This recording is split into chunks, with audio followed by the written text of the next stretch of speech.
estando en más o menos años 64, 65, le pregunta sobre el mensaje de Nuestra Señora de Fátima. En el mensaje de la Santísima Virgen, Nuestra Señora dice que vendrá un gran castigo y al final del mensaje ella dice, por fin mi Inmaculado Corazón triunfará, ¿no?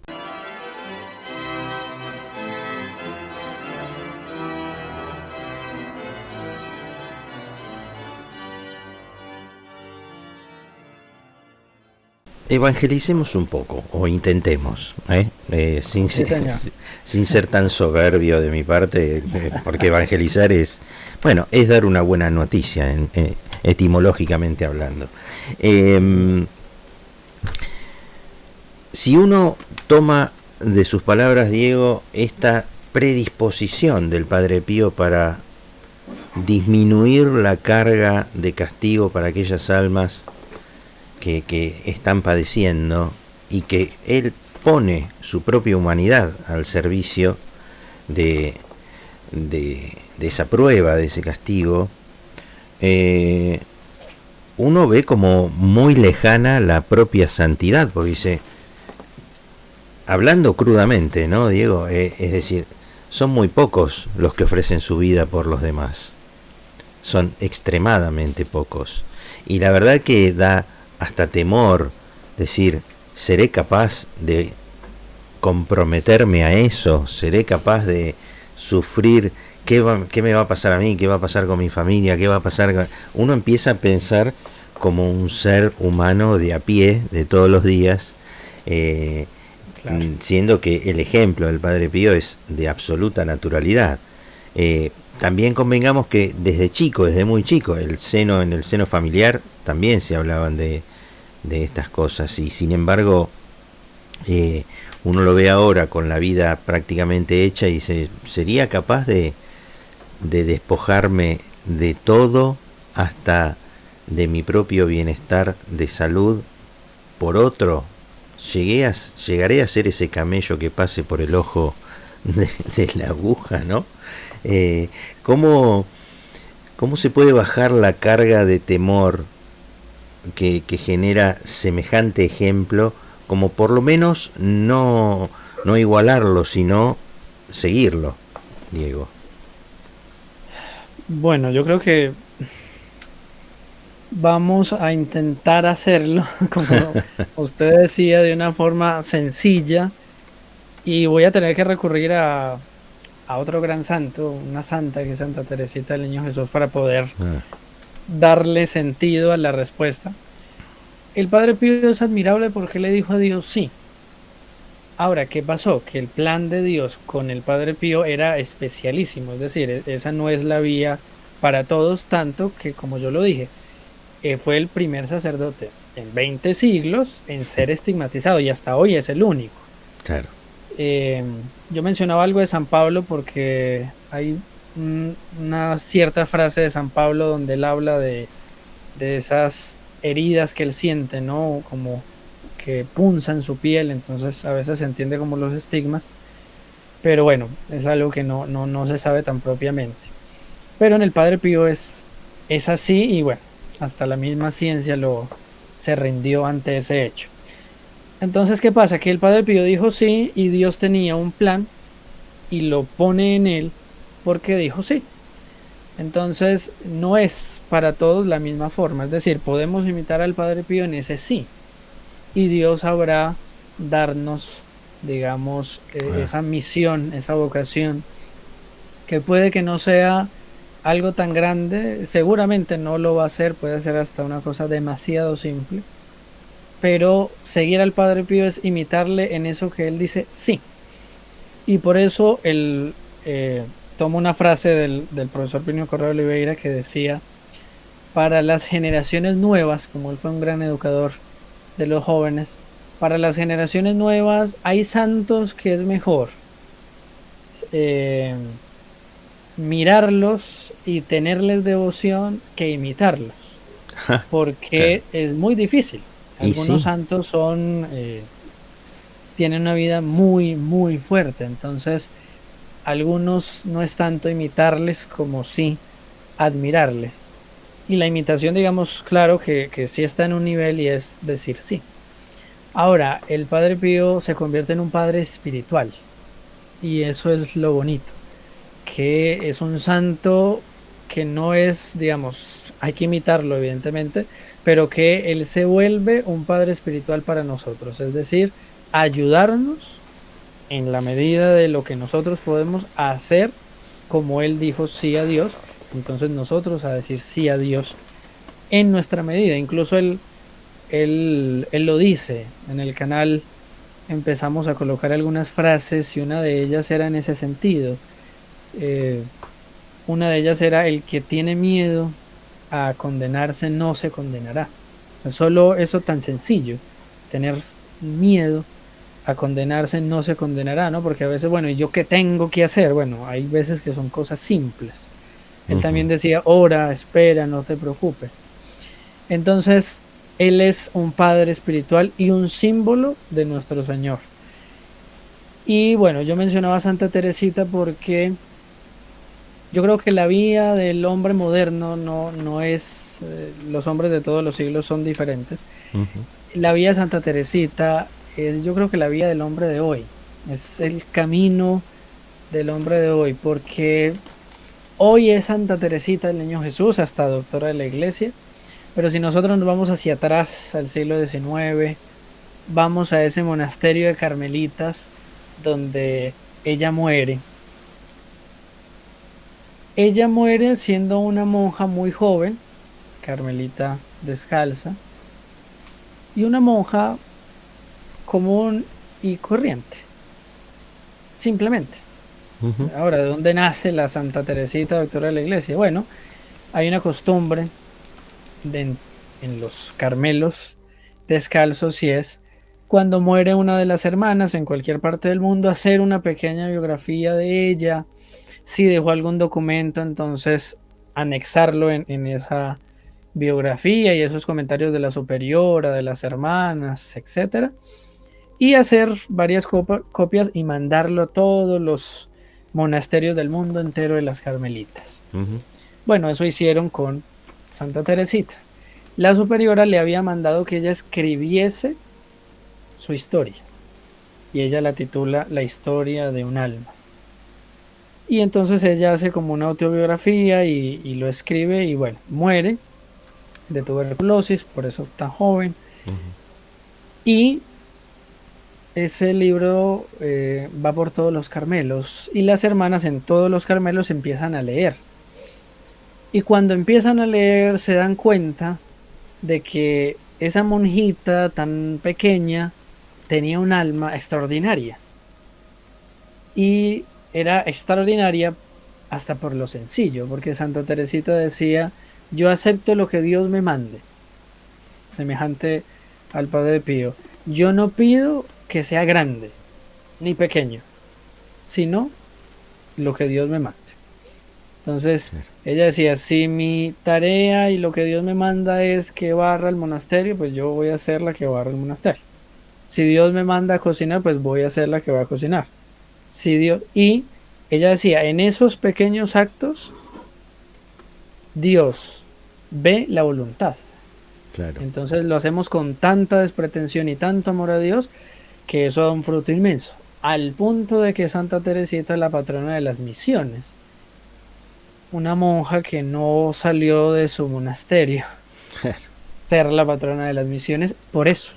Porque esas pequeñas acciones ante Dios tenían tanto valor que Dios después aplicaba como eso que las obras como que compran a Dios gracias, también milagros, ¿no?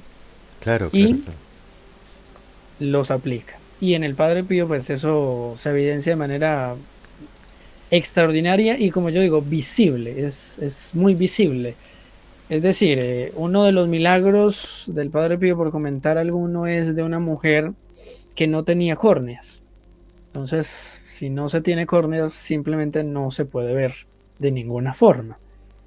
Y sin embargo, va donde el Padre Pío reza por ella y la mujer empieza a ver. Y cuando la revisan nuevamente, ven que la mujer no tiene córneas.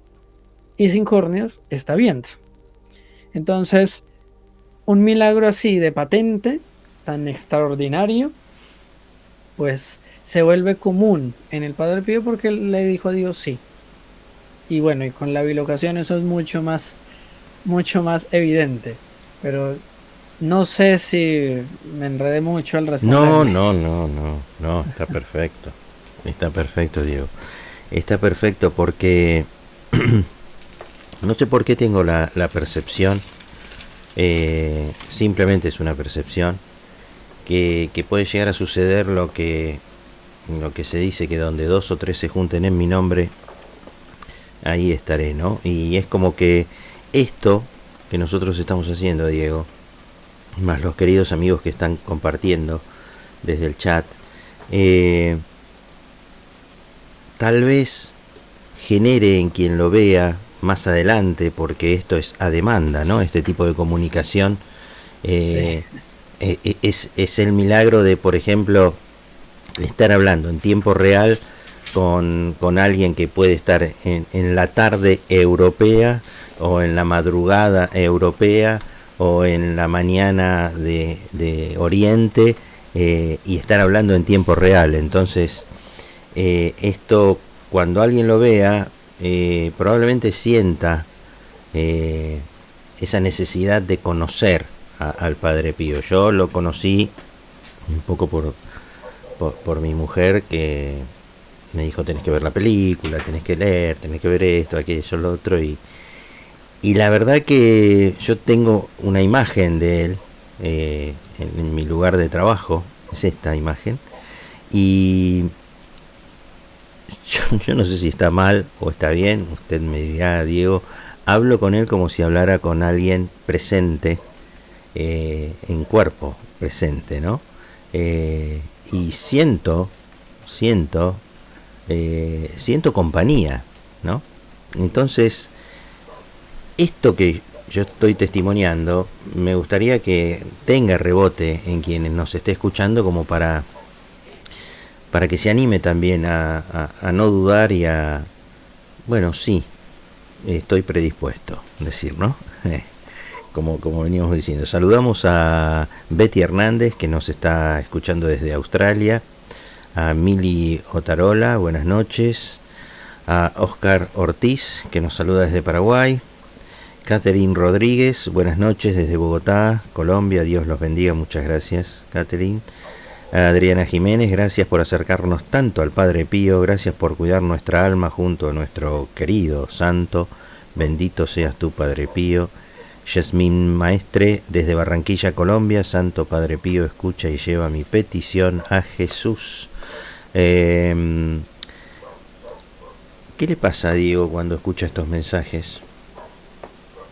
Al Diego, creador de ese canal, al Diego, al joven Diego, admirador y seguidor del Padre Pío. ¿Qué le pasa? fuerte, fuerte la pregunta.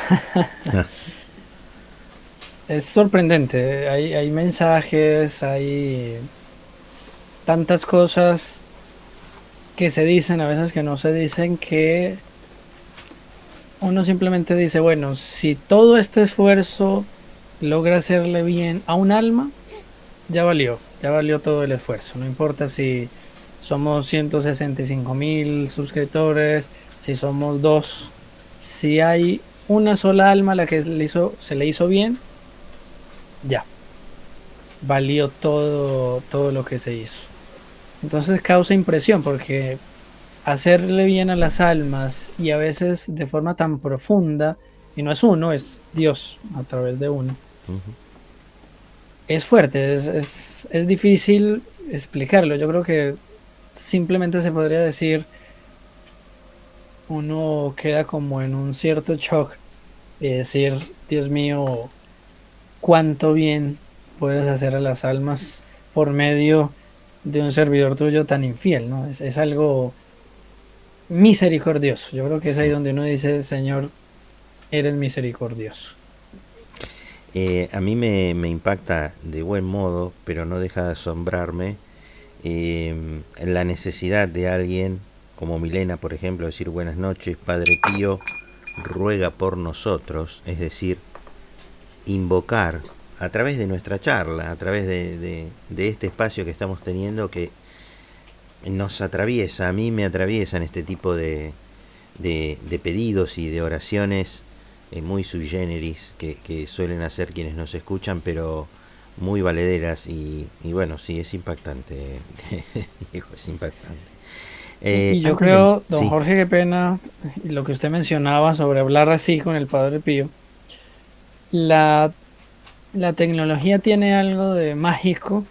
ajá, Yo creo que un medieval viendo esto diría, esto es magia, ajá, pero estaban los planes de Dios que fuera así para este tiempo, ¿no?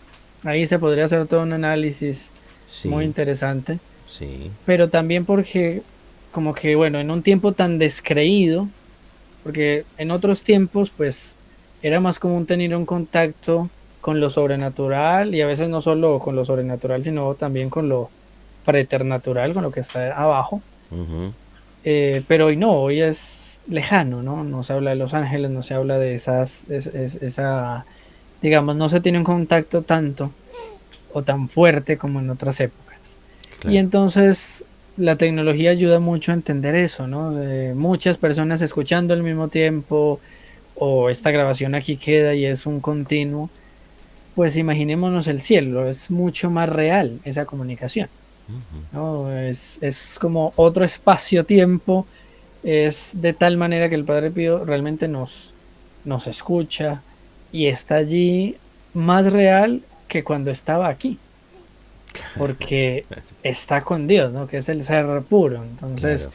es más real todavía esa comunicación. Yo creo que es algo, eso que los niños hacen, el amigo imaginario, que a veces como que, ¿por qué? Tiene un porqué, es porque la inocencia permite tener contacto, porque no, con ciertas realidades que, bueno, al crecer ya se van perdiendo, ¿no? Y en el Claro, Padre Pío era real porque desde niño hablaba con Nuestra Señora, entonces esa inocencia nunca la perdió, ¿no? exacto. Eh, sí, en la niñez no hay filtro, no hay juicio, se vivencia de forma natural. Inscribo un alma del purgatorio a las misas gregorianas, 30 misas continuas, con la promesa de la Iglesia de que al finalizar esas almas estarán en el cielo. Es la obra de misericordia más grande que podemos hacer. Hágalo a través de nuestra página o llamando a nuestro contact center. Hablando de estos tiempos en donde, bueno, han brotado desde todos los ángulos y de todo tipo y color infinidad de miradas holísticas, ¿no? Acá llega una pregunta de Daniela, dice, qué lindo escuchar a Diego. Dice, quería saber sobre la carta que envió el Padre Pío sobre la llegada del fin de los tiempos sobre la tierra. Querido Diego, me parece que es casi Vox Populi, ¿no? Que se habla mucho de muchas profecías y del final de los tiempos en ejecución. Respecto de esto que consulta Daniela, sobre una carta que envió el Padre Pío sobre la llegada del fin de los tiempos, ¿qué podemos aportar, decir al respecto, Diego? Hay muchas cosas que se atribuyen no solo al Padre Pío, a muchos santos, Ajá, y que tienen que ser tomadas con muchas pinzas. ajá, Eh, pero ciertamente el Padre Pío con su don de profecía habló de muchas cosas y la visión que el Padre Pío tenía, sobre todo para esta época, era muy en consonancia con Nuestra Señora de Fátima. ujú, Entonces, incluso en el canal tratamos algo a ese respecto, porque el Padre Pío tenía una gran confianza de que ese triunfo que Nuestra Señora decía, el triunfo del Inmaculado Corazón, se iba a dar.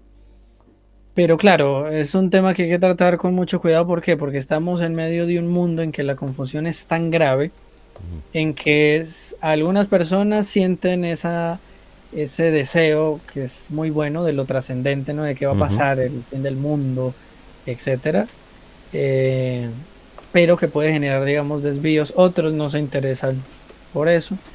Y todas esas miradas a ese respecto tienen que ser con mucho cuidado. Entonces, yo diría que es un poco como dice el padre Justo de Urbel hablando de la historia de nuestro Señor Jesucristo. Cuando nuestro Señor llega, hay como que dos desvíos y el equilibrio. El equilibrio él lo pone en San Simeón, que es el que dice mis ojos han visto la Ujú. salvación de Israel, luz de las naciones. Bueno, pero hay dos desvíos que él dice habían en el momento de nuestro Señor, o sea que no es algo nuevo, ¿no? Nada nuevo bajo el sol, dice el Señor. ¿Y cuáles eran esos desvíos? Uno que decían, bueno, va a llegar el Mesías y el Mesías va a ser un rey de aquí de la tierra de Israel que va a matar a todos estos romanos y los va a sacar y entonces nuestro pueblo va a volver a ser el pueblo luz de las naciones y se va, digamos, a esparcir por la tierra. Era un reino de aquí, ¿cierto? De la tierra. Y por eso es que los judíos no entienden cuando nuestro Señor dice, si este hombre se decía el Mesías, ¿por qué murió? Tiene que ser rey, tiene que seguimos bajo el yugo de los romanos. ¿Qué pasó?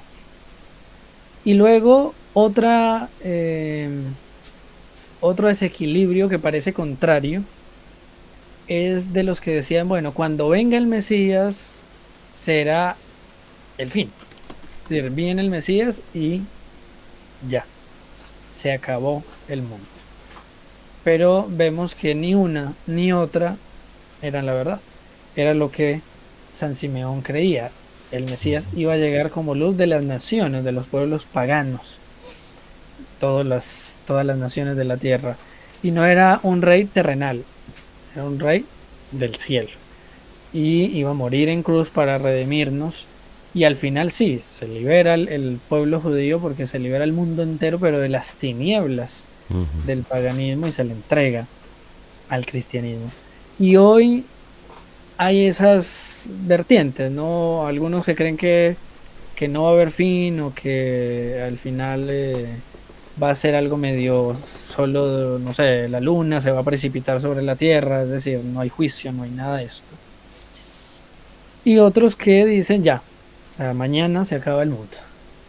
Entonces, esas visiones contrastan un poco con lo que el Padre Pío concebía un poco en el mensaje de Nuestra Señora de Fátima, que en resumen, ¿qué era lo que él decía? Él, voy a contar la escena para que se entienda bien. Ujú. Uno de sus hermanos religiosos, estando en más o menos años 64, 65, le pregunta sobre el mensaje de Nuestra Señora de Fátima. En el mensaje de la Santísima Virgen, Nuestra Señora dice que vendrá un gran castigo y al final del mensaje ella dice, por fin mi Inmaculado Corazón triunfará, ¿no? Pero por fin mi Inmaculado Corazón triunfará. Entonces, como que hay un castigo y hay un triunfo. San Luis María Griñón de Montfort llamaba ese triunfo el reino de María. Entonces, como una época previa al fin del mundo, de triunfo, donde el Evangelio iba a ser predicado por todas las naciones de la tierra. Es algo muy bello, pero de manera muy sintética lo explico así. Y entonces este fraile le dice al Padre Pío, Fray Pío, ese triunfo del corazón inmaculado, ¿cuándo será? Entonces, si tenemos en mente, estamos en esa época en la que lo que se avecina, dice Nuestro Señor, es un gran castigo, que digamos estamos en medio de eso, porque también hay tanta confusión que eso es parte de ese castigo. Y después es ese triunfo. Y el Padre Pío le dice, estos niños, si eran unos niños más o menos de 10 años, niños así, o directamente dice, estos niños no morirán sin ver el triunfo de Nuestra Señora. Entonces, 10 años, 65, pues más o menos uno puede empezar a sacar A ciertas sacar cuentas, cifras y no es claro. tanto por las fechas, sino por el hecho de que él veía inminente ese triunfo del corazón inmaculado de Nuestra Señora. Entonces, la idea, digamos, en la que él insistió mucho más que esa desesperanza o, bueno, es el fin del mundo, Ujú, es más bien el triunfo del corazón inmaculado. Para decirlo de una forma muy bella, como lo dice nuestro Señor, ujú. nada de esto sucederá, el fin del mundo, sin que el Evangelio haya sido predicado en todas las naciones de la tierra. O sea, que todas las naciones sean católicas y obviamente eso no ha llegado a suceder. Ujú.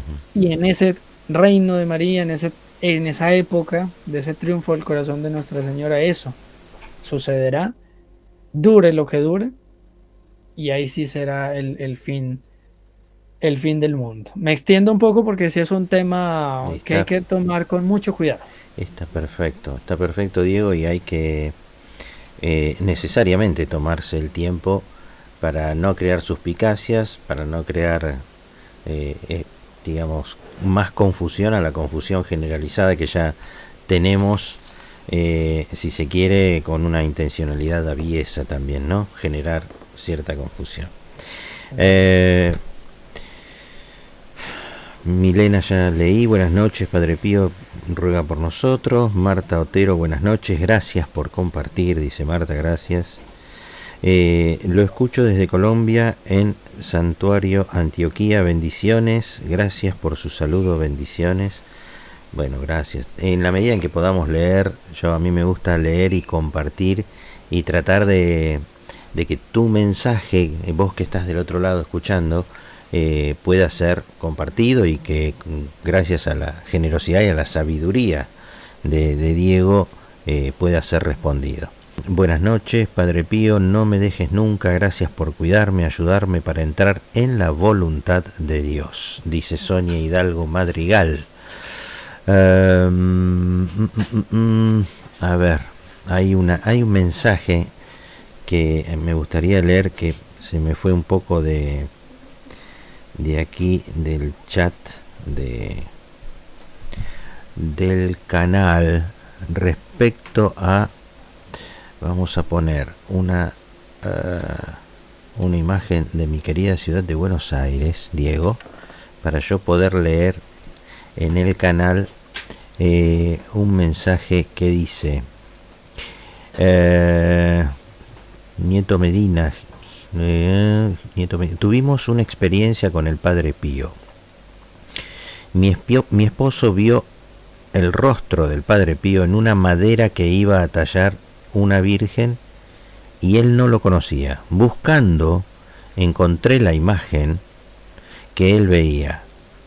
La sorpresa fue días después. Nos dimos cuenta que el día de la revelación era el día de su nacimiento. Por supuesto, se hizo y ha sido muy importante en nuestra familia esa imagen. Dice, es decir, querido estimado Diego, volvamos a vernos las caras. A ver, acá. Es decir, que aparecen historias en los oyentes y me imagino que en su canal, Diego, debe tener testimonios de cientos, ¿no? Respecto a la aparición y a esto de estar tallando una madera y que aparezca el rostro del Padre Pío. Yo no sé, yo no tengo la suerte de vivenciar algo así y la verdad es que lo anhelo con tantas ganas que tal vez ese anhelo aleje alguna posible vivencia en algún momento. Por suerte no necesito esa vivencia para creer, ¿no? Pero la verdad que me gustaría tener un contacto así tan directo, tan fino, tan particular.